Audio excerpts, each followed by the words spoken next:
Ever since we started longboarding, Nathan and I have talked about going to Udo Island and doing a skateboarding tour around the whole island.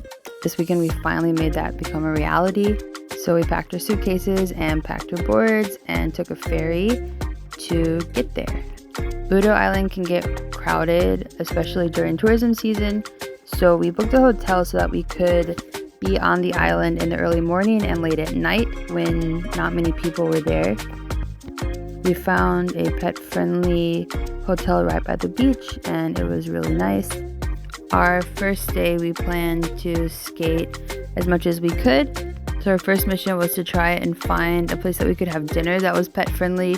Unfortunately, we were not able to find a place to eat because we'd gotten to the island around when everything was closing.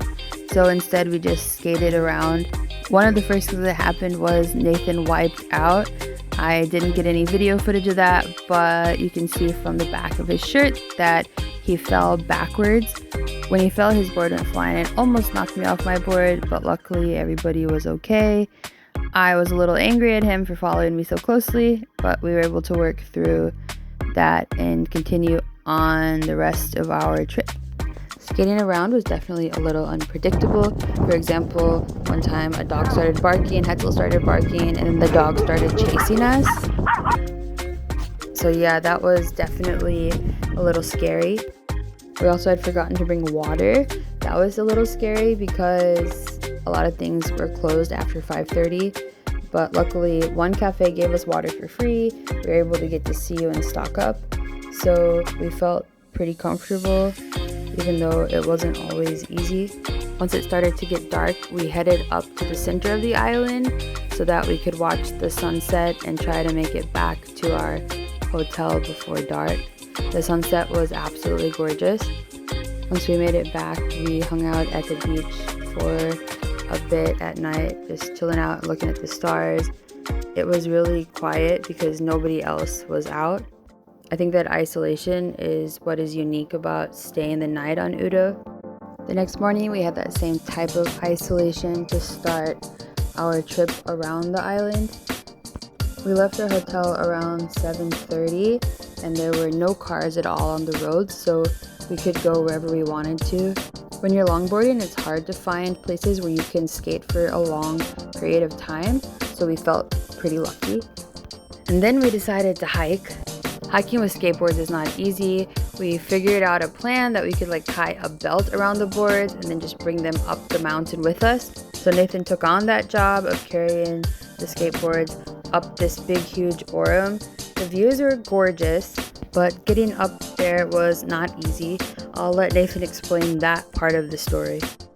So imagine seeing this beautiful summit and this clear goal to go up to the hill, and you're trudging up there, the wind's blowing, it's super steep, you woke up at 7 o'clock in the morning, and you're hauling 2 skateboards and helmets in a pack.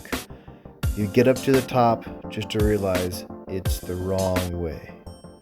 Yeah, so there are basically 2 summits. One of them leads to a bunch of barbed wire, and the other one leads to the path around where we needed to go. So we hiked all the way to the top of the first summit, and then we had to go all the way back down and then hike again back up to the second summit. And we were not prepared to do that because we'd brought the skateboards with us.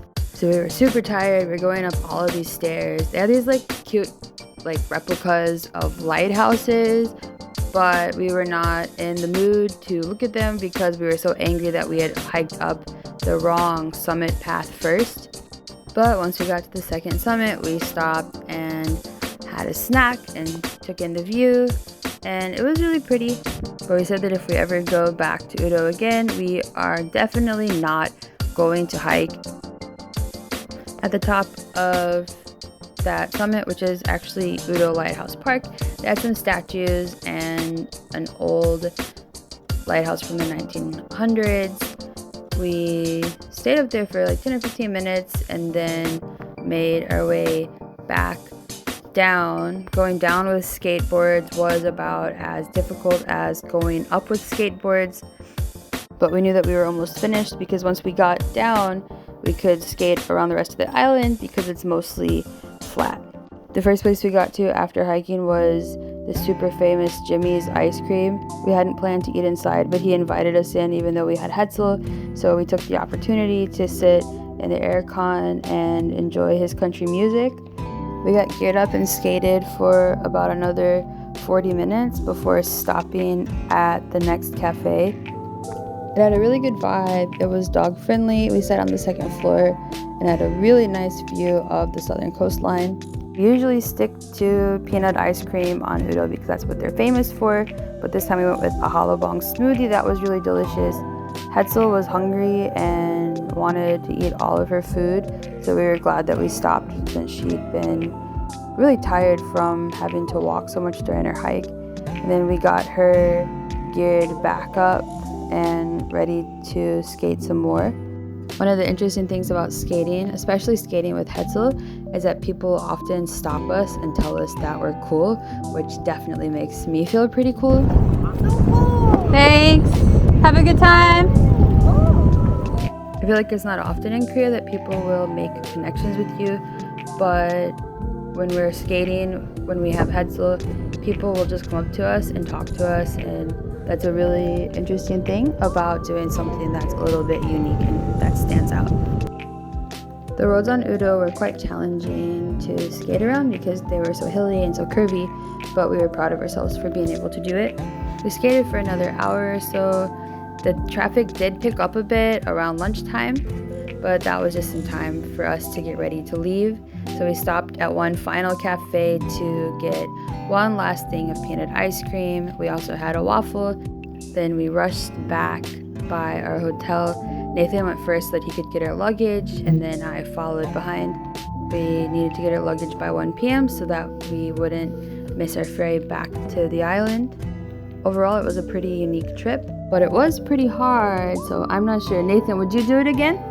I think the best idea is to do it once and then done.